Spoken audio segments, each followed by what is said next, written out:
Hi everyone, this is Anam. Welcome to PhD jobs and admission. So आज की इस video में हम जामिया मिलिया इस्लामिया के पीएचडी एंट्रेंस एग्जामिनेशन से रिलेटेड प्रीवियस ईयर क्वेश्चंस जो कि 2019 के प्रीवियस ईयर क्वेश्चंस है आपके रिसर्च मेथोडोलॉजी पर, वो आज के इस सेशन में हम डिस्कस करने वाले हैं। डिटेल डिस्कशन, डिटेल हर एक क्वेश्चन को किस तरीके से सॉल्व करना है, कैसे क्वेश्चंस आपको पूछे जाने के चांसेस है, सारी चीजें इस वीडियो में मैंने आपके साथ डिस्कस करा है डिटेल में। तो हर एक पॉइंट्स को आपको याद रखना है। आपको साइमल्टेनियसली आप उस पॉइंट्स के थ्रू नोट्स भी प्रिपेयर कर सकते हो, ठीक है। तो उसी के साथ साथ मैं आपको बता दूं कि जामिया मिलिया इस्लामिया के पीएचडी एंट्रेंस एग्जामिनेशन की डेट रिलीज हो चुकी है। आपकी जो एग्जामिनेशन है 11th Feb, 12th Feb and 19th Feb के दिन आपका एग्जामिनेशन कंडक्ट करवाया जा रहा है अकॉर्डिंग टू योर फैकल्टीज, ठीक है।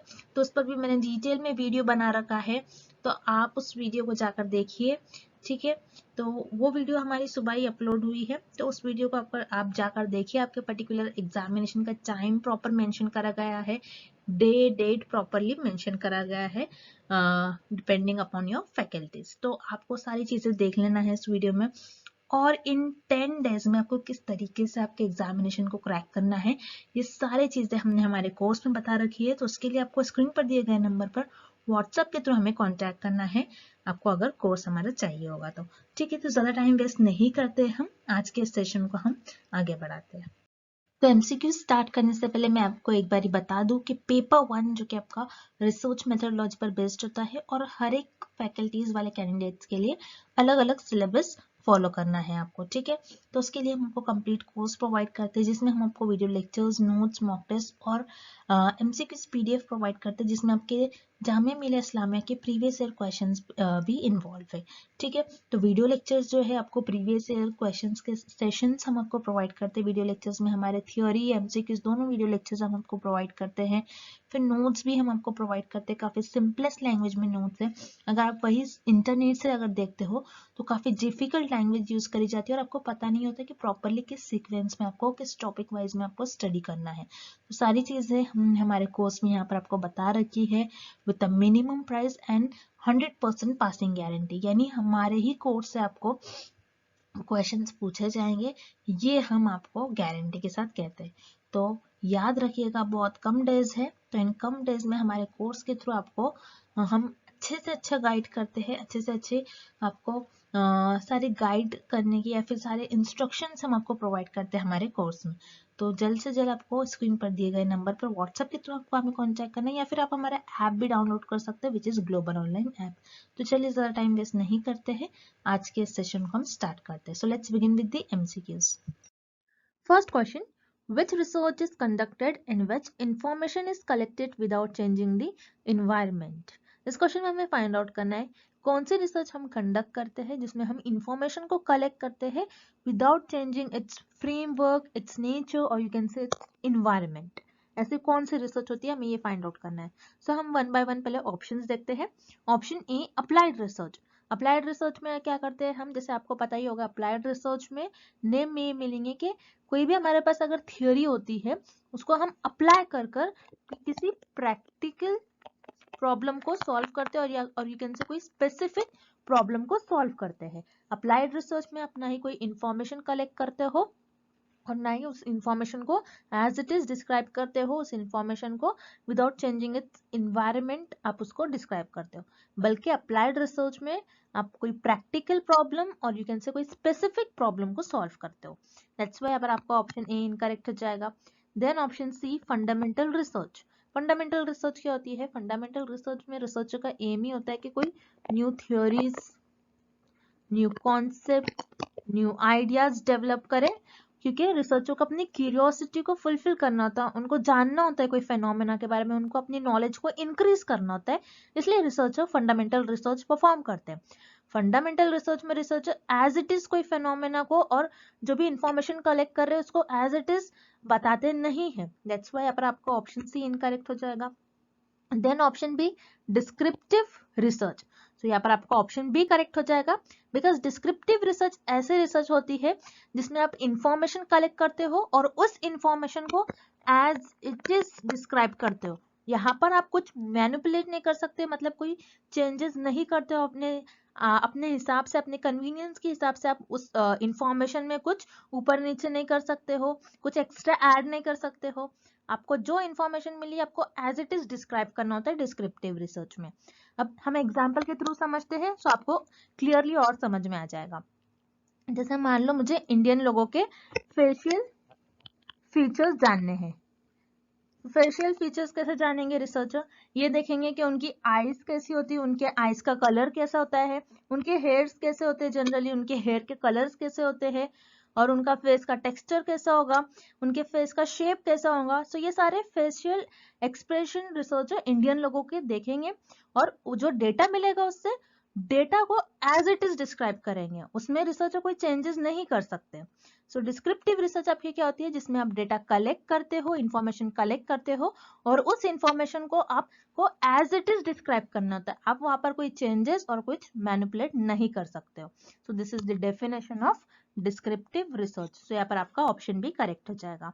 Next, the research design in which the investigator studies the life experiences of individual in the life world is called। इस क्वेश्चन में हमें फाइंड आउट करना है एक ऐसे रिसर्च डिजाइन जिसमें इन्वेस्टिगेटर का मतलब है यहाँ पर रिसर्चर को स्टडी करना है। यहाँ पर एक ऐसे रिसर्च डिजाइन होती है जिसमें रिसर्चर स्टडी करते हैं थ्रू कोई भी पर्सन है उनके लाइफ एक्सपीरियंस के बेसिस पर उस पर्टिकुलर फेनोमेना को डिस्क्राइब करते हैं। सो वो कौन से रिसर्च डिजाइन होंगे हमें ये फाइंड आउट करना है। सो रिमेंबर वो आपकी रिसर्च डिजाइन होंगी फेनोमेनोलॉजी। फेनोमेनोलॉजी क्या होता है? जिसमें रिसर्चर किसी भी पर्सन के एक्सपीरियंस के बेसिस पे उस पर्टिकुलर फिनोमेना को डिस्क्राइब करने की कोशिश करते हैं। अब मान लीजिए फॉर एग्जांपल एक पर्सन है, उनको एक डिसीज हो गई है, मान लीजिए उनको लंग कैंसर हुआ है। ओके, सो इस केस में रिसर्चर क्या करेंगे? जो पर्सन को लंग कैंसर हुआ है, जो पर्सन लंग कैंसर से सफर कर रहे हैं, उनको पूछेंगे कि उनकी बॉडी इस टाइम पर कैसा बिहेव कर रही थी, या फिर उनको कोई चेस्ट में प्रॉब्लम थी, कोई ब्रीदिंग में प्रॉब्लम है, चेस्ट पेन हो रहा है, वो कैसा फील कर रहे थे उस टाइम पर, क्या उनकी बॉडी वो टायर्ड फील कर रहे थे या फिर वो वीक फील कर रहे थे, क्या उनको ब्रीदिंग में कुछ प्रॉब्लम हो रही है, उनको कौन से बॉडी पेन हो रही है या फिर नहीं हो रही है, वो फिजिकली मेंटली उनकी बॉडी कैसे बिहेव कर रही है, वो सारी चीजें उनका एक्सपीरियंस जानकर उस पर्टिकुलर फेनोमेना को डिस्क्राइब करेंगे और एक्सप्लेन करेंगे। सो ये होता है आपका फेनोमेनोलॉजी। इस रिसर्च डिजाइन को हम कहते हैं फेनोमेनोलॉजी। अब रह गए बाकी ऑप्शंस को भी हम देख लेते हैं।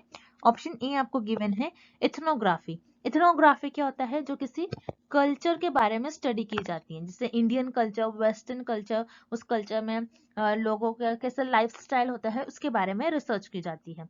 तो यहाँ पर ऐसे क्वेश्चन में आपको ऐसा कुछ कल्चर्स के बारे में नहीं पूछा गया है, तो यहाँ पर आपको ऑप्शन ए इनकरेक्ट हो जाएगा। Then option B ethology. Ethology क्या होता है? जिसमें आप एनिमल्स के बिहेवियर्स पर स्टडी करते हो। ओके, इथोलॉजी क्या होता है? जिसमें आप एनिमल्स के बिहेवियर्स पर स्टडी करते हो। इथोलॉजी ना ही कोई पर्सन के एक्सपीरियंस पर आप स्टडी करते हो, ना ही उससे कोई आप फेनोमेना को डिस्क्राइब करते हो। सो यहाँ पर आपको ऑप्शन बी इनकरेक्ट हो जाएगा। Then option C grounded theory. Grounded theory ये एक डेटा कलेक्शन मेथड है क्वालिटेटिव रिसर्च में, जिसमें आप किसी डेटा को एनालाइज करते हो, आप डेटा कलेक्ट करते हो, देन उसको एनालाइज करते हो, एंड देन आपके एनालिसिस पर बेस्ड, आपके ऑब्जर्वेशंस पर बेस्ड आप कोई थ्योरी को डेवलप करते हो। तो ये एक डेटा कलेक्शन टूल है, ये आप क्वालिटेटिव रिसर्च में इस मेथड को यूज कर एक थ्योरी को डेवलप करते हो। सो यहाँ पर आपका ऑप्शन सी भी इनकरेक्ट हो जाएगा।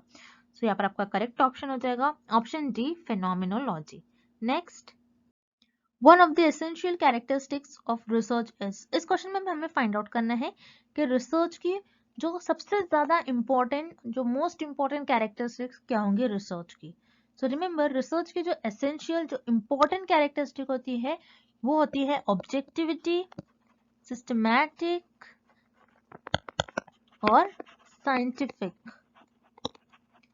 सबकी जो रिसर्च की कैरेक्टरिस्टिक होती है, जो मेन जो इंपॉर्टेंट कैरेक्टरिस्टिक्स ऑफ रिसर्च होती है वो होती है ऑब्जेक्टिविटी, सिस्टमैटिक एंड साइंटिफिक।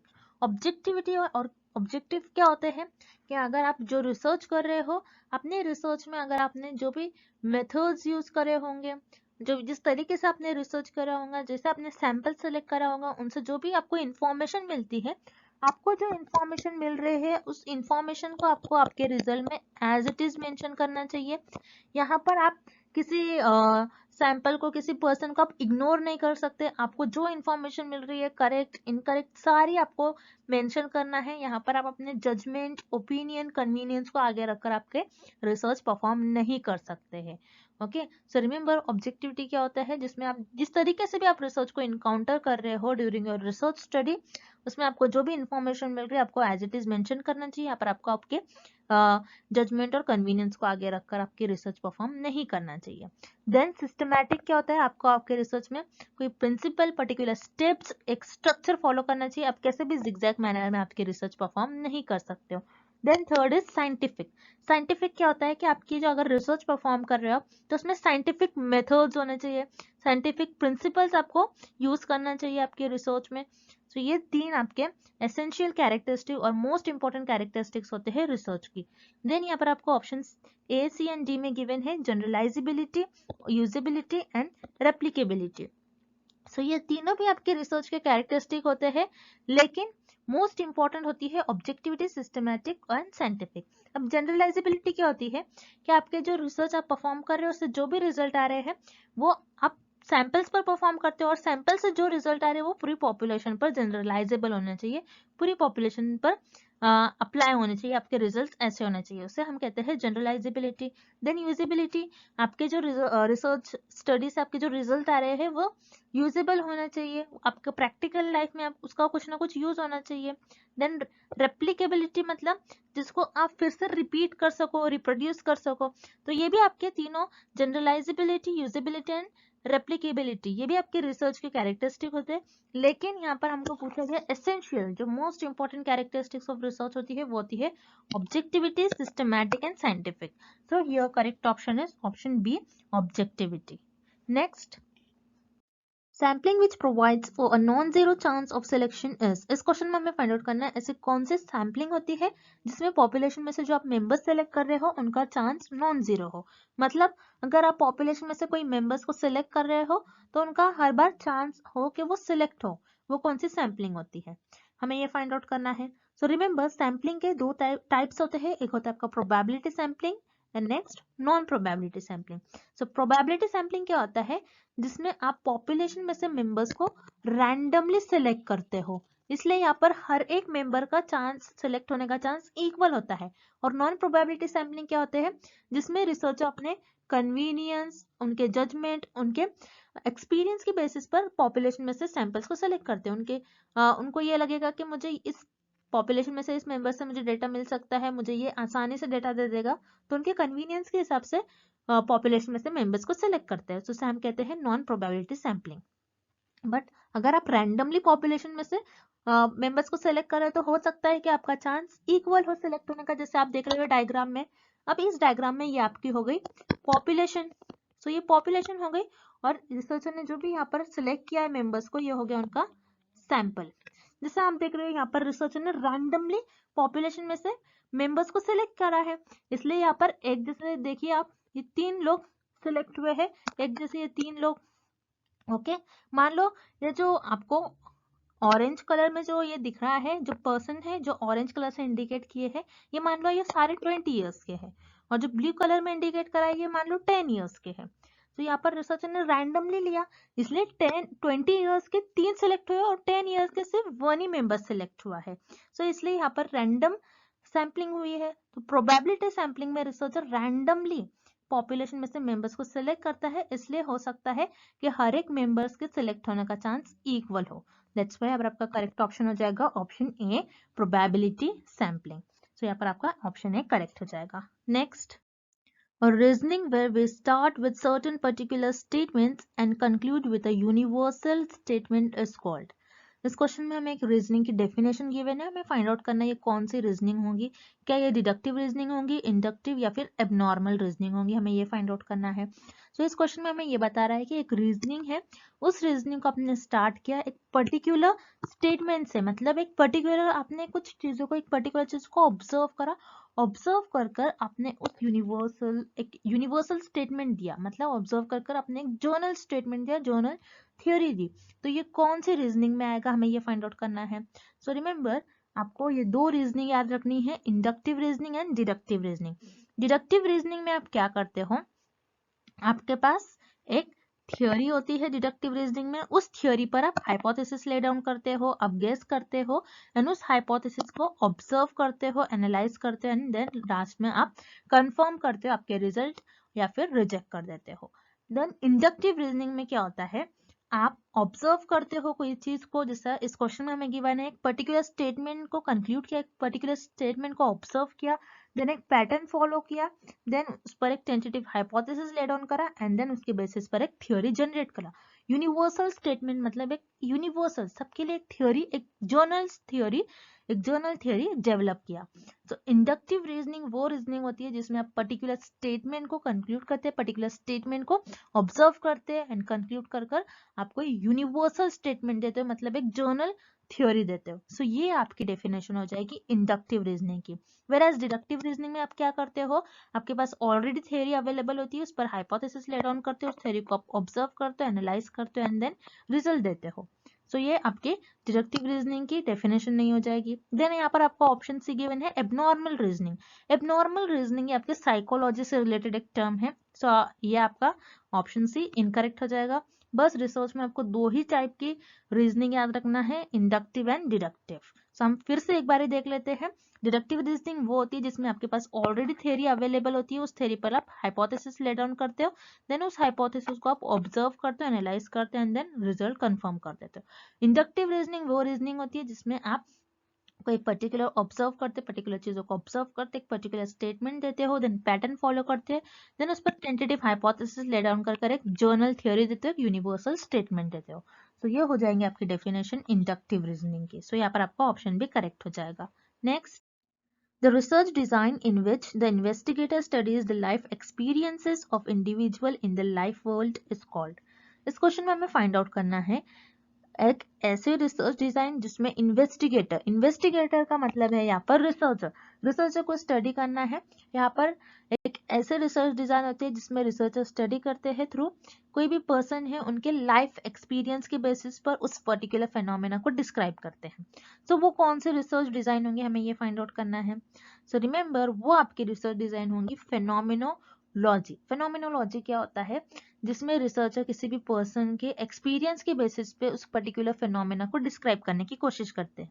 अब मान लीजिए फॉर एग्जांपल एक पर्सन है, उनको एक डिसीज हो गई है, मान लीजिए उनको लंग कैंसर हुआ है। ओके, तो इस केस में रिसर्चर क्या करेंगे, जो पर्सन को लंग कैंसर हुआ है, जो पर्सन लंग कैंसर से सफर कर रहे हैं, उनको पूछेंगे कि उनकी बॉडी इस टाइम पर कैसा बिहेव कर रही थी, या फिर उनको कोई चेस्ट में प्रॉब्लम थी, कोई ब्रीदिंग में प्रॉब्लम है, चेस्ट पेन हो रहा है, वो कैसा फील कर रहे थे उस टाइम पर, क्या उनकी बॉडी वो टायर्ड फील कर रहे थे या फिर वो वीक फील कर रहे थे, क्या उनको ब्रीदिंग में कुछ प्रॉब्लम हो रही है, उनको कौन से बॉडी पेन हो रही है या फिर नहीं हो रही है, वो फिजिकली मेंटली उनकी बॉडी कैसे बिहेव कर रही है, वो सारी चीजें उनका एक्सपीरियंस जानकर उस पर्टिकुलर फेनोमेना को डिस्क्राइब करेंगे और एक्सप्लेन करेंगे।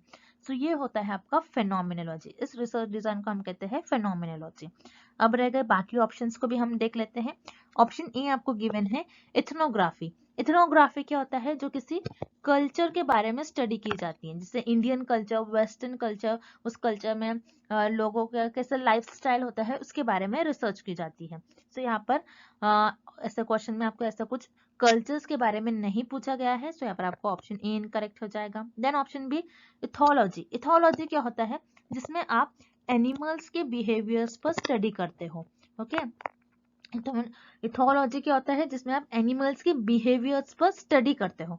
इथोलॉजी ना ही कोई पर्सन के एक्सपीरियंस पर आप स्टडी करते हो, ना ही उससे कोई आप फेनोमेना को डिस्क्राइब करते हो। सो यहाँ पर आपका ऑप्शन बी इनकरेक्ट हो जाएगा। Then option C grounded theory. Grounded theory ये एक डेटा कलेक्शन मेथड है क्वालिटेटिव रिसर्च में, जिसमें आप किसी डेटा को एनालाइज करते हो, आप डेटा कलेक्ट करते हो, देन उसको एनालाइज करते हो एंड देन आपके एनालिसिस पर बेस्ड, आपके ऑब्जर्वेशंस पर बेस्ड आप कोई थ्योरी को डेवलप करते हो। तो ये एक डेटा कलेक्शन टूल है, ये आप क्वालिटेटिव रिसर्च में इस मेथड को यूज कर एक थ्योरी को डेवलप करते हो। सो यहाँ पर आपका ऑप्शन सी भी इनकरेक्ट हो जाएगा। सो यहाँ पर आपका करेक्ट ऑप्शन हो जाएगा option D phenomenology. Next, Which of the following is not a characteristic of good hypothesis? इस क्वेश्चन में हमें फाइंड आउट करना है कि किस ऑप्शन में हमें गुड हाइपोथेसिस की कैरेक्टरिस्टिक गिवन नहीं है। तो अब हम ऑप्शंस देखते हैं। Option A testability.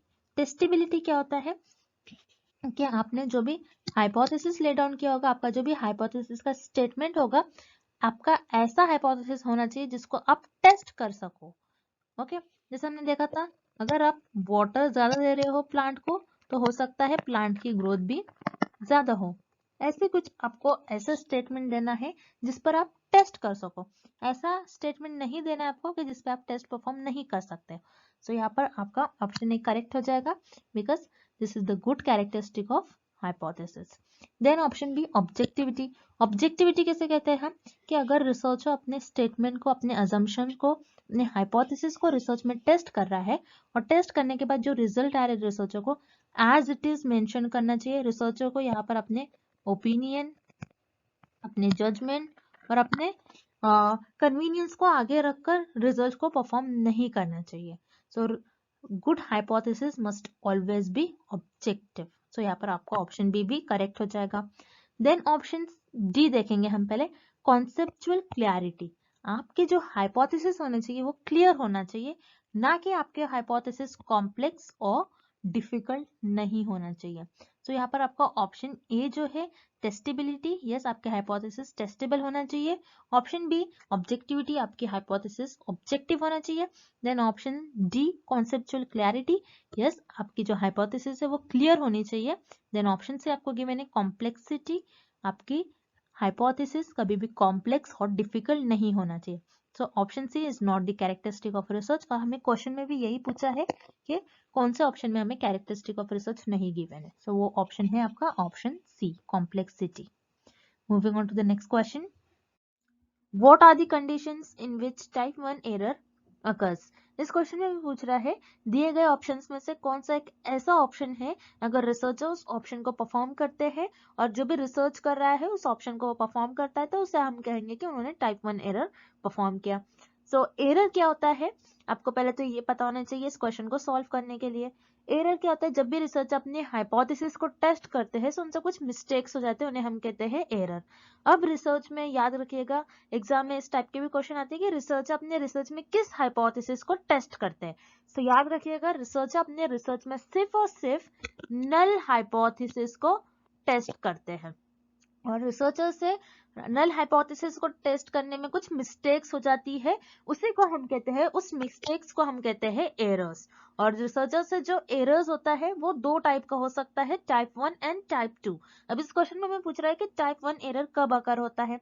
तो इसके लिए आपको ये टेबल याद रखना है, बहुत इंपॉर्टेंट है। इसके पहले भी मैंने कई लेक्चर्स में ये टेबल आपको बताया है, और इस टेबल के बेसिस पर मैंने नोट्स में इस टेबल को बहुत अच्छे से एक्सप्लेन करा है। अगर आप एक बारी नोट्स पढ़ लेते हो तो मैं अपने बैच के स्टूडेंट्स को कहूंगी कि एक बारी आप नोट्स रीड कर लीजिएगा, तो ये आपको जो टाइप 1 एरर टॉपिक है एंड टाइप 2 एरर ये एकदम आपको क्लियर हो जाएगा। जैसे कि आप टेबल में देख रहे हो, आप हमेशा, और रिसर्चर जो भी रिसर्च करे हमेशा नल हाइपोथेसिस को टेस्ट करते हैं। अगर नल हाइपोथेसिस ट्रू है और फिर भी रिसर्चर उसको रिजेक्ट कर देते हैं तो उस केस में आपका होगा कि रिसर्चर ने टाइप 1 एरर परफॉर्म किया। और टाइप 1 एरर को अल्फा एरर भी कहते हैं, अल्फा से डिनोट किया जाता है। उसी तरीके से टाइप 2 एरर क्या होता है, टाइप 2 एरर इस केस में होगा अगर आपकी जो नल हाइपोथेसिस है वो फॉल्स है, फॉल्स होने के बावजूद आप उसको एक्सेप्ट कर ले रहे हो। अगर नल हाइपोथेसिस फॉल्स है, आपने इसको एक्सेप्ट कर लिया, तो यहाँ पर आपने टाइप 2 एरर परफॉर्म किया। और टाइप 2 एरर को बीटा एरर भी कहते हैं। सो याद रखिएगा, टाइप 1 एरर कब अकर होता है, जब आपकी नल हाइपोथेसिस ट्रू हो। नल हाइपोथेसिस ट्रू होने पर भी आपने इसको क्या कर लिया, रिजेक्ट कर लिया, तो उस केस में आपने जो एरर परफॉर्म किया वो हो जाएगा आपका टाइप 1 एरर, जिसे हम अल्फा से भी डिनोट करते हैं। सो इस क्वेश्चन का आपका राइट आंसर हो जाएगा option B, the null hypothesis get rejected even if it is true. Next, thank you for watching this video. Good luck with your preparation and see you tomorrow with another video.